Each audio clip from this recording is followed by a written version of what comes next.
Hello everyone, I'm Goldy Firman Pramana. Today I want to present about the introduction to wireless communication. So here's the outline. First is history of wireless network, second is wireless data vision, and third is technical challenge, and the last is conclusion.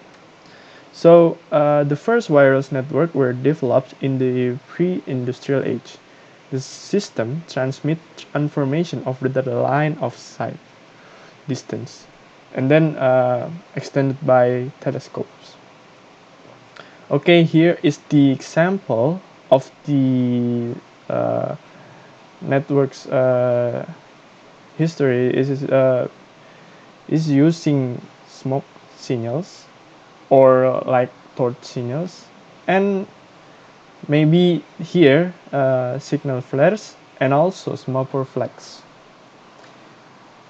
And then an elaborate set of signal combination was developed to convey complex messages with these rudimentary signals. Observation stations were built on hilltops and along roads to relay these messages over the large distance. So here is the telegraph invented by Samuel Morse in 1838 and later by the telephone. In 19 in 1895, 20 years after the telephone was invented, Marconi demonstrated the first radio transmission. Here, this is he is uh, Marconi, and radio communication was born. Radio technology advanced rapidly to enable transmission over larger distance with better quality, less power, and also smaller, by thereby enabling public and private radio communication, television, and also wireless networking. And then the next we have Aloha system. It was developed at the University of Hawaii in 1971.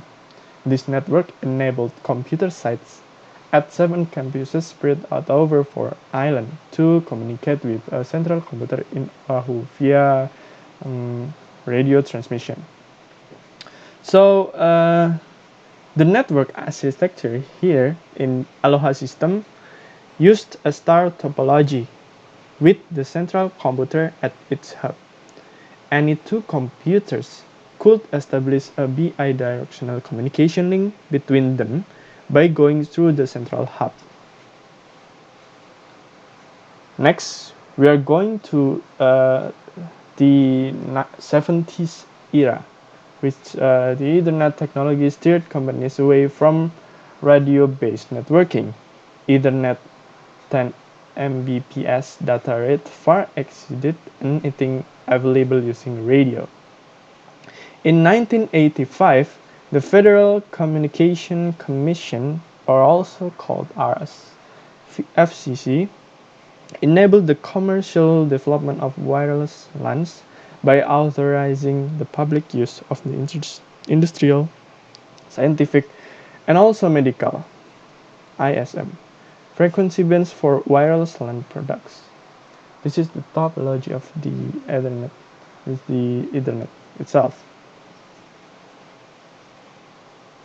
And then we go to the cellular system. A cellular system divides a geographical area into adjacent, non-overlapping cells. Cells assigned the same channel set are spaced apart so that interference between them is small.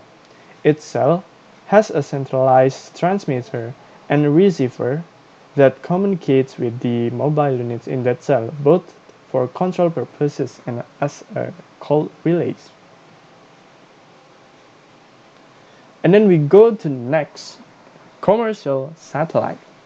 So it provides broadcast services over very wide areas and help fill the coverage gap between high-density user locations.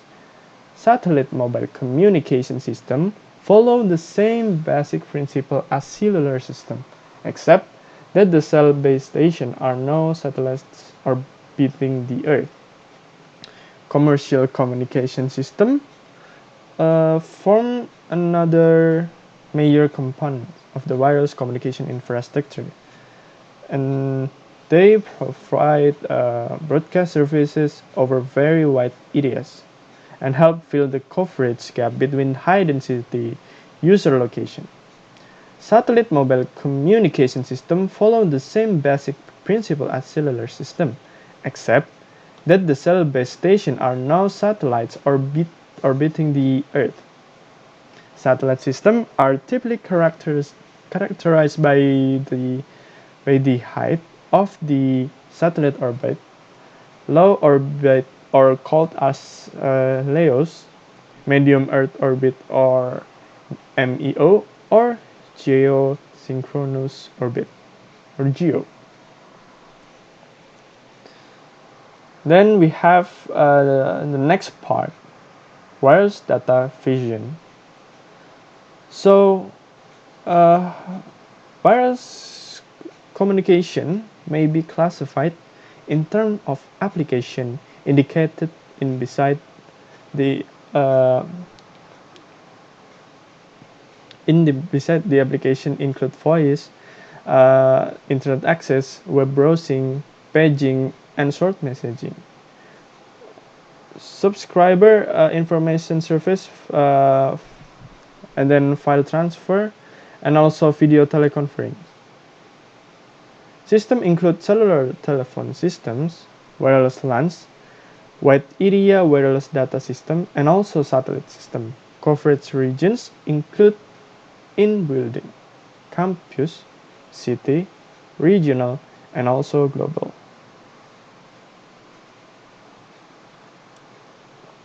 Then going to the next,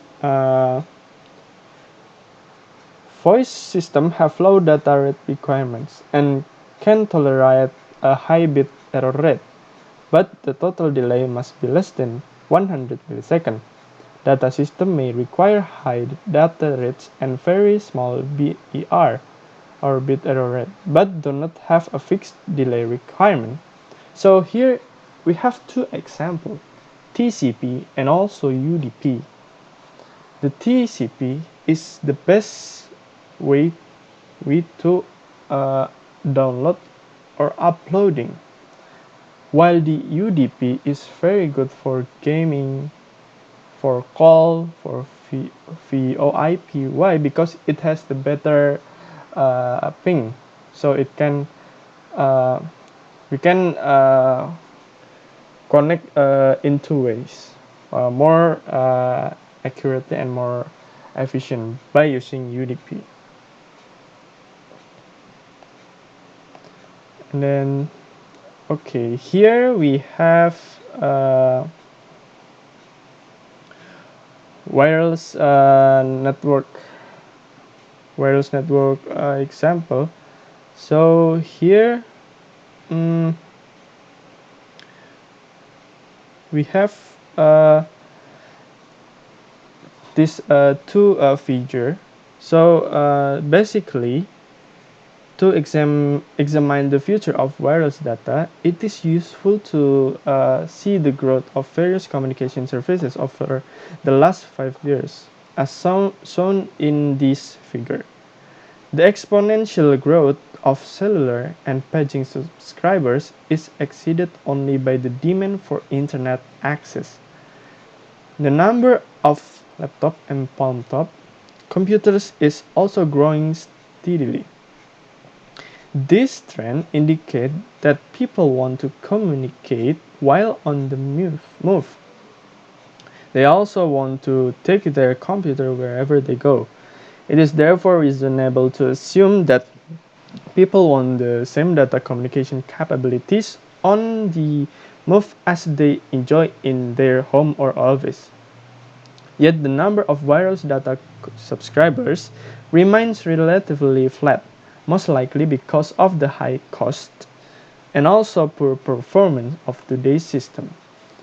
While on the right side, we have performance gap between wireless and wired network.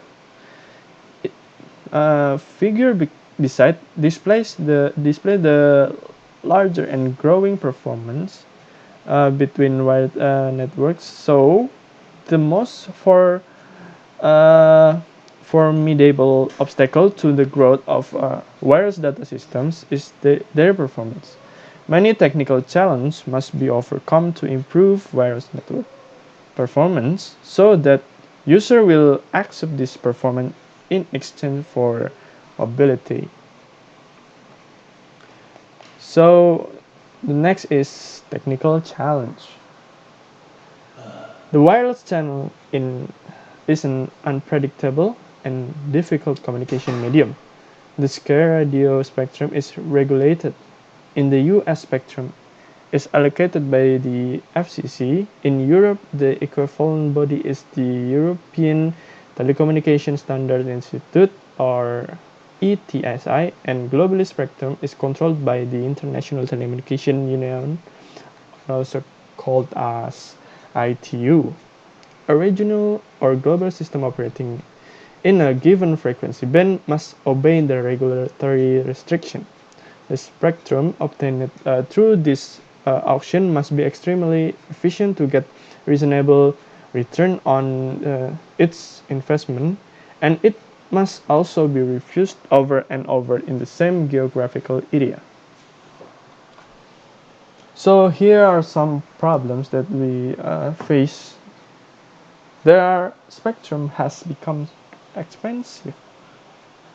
Then random fluctuation in time, extremely crowded condition, difficult to design reliable system with guaranteed performance. Security is also more difficult to face. Implement in wireless system, and we must locate and route a user among millions of globally distributed mobile terminals. And then the last is the situation is very different in wireless network. Wireless link performance, user connectivity, and network topology change over time. So to achieve good performance, wireless network must adapt to this change, requiring an integrated and adaptive protocol stack across all layers, from the link layer to application layer. Thank you very much. Wassalamualaikum warahmatullahi wabarakatuh.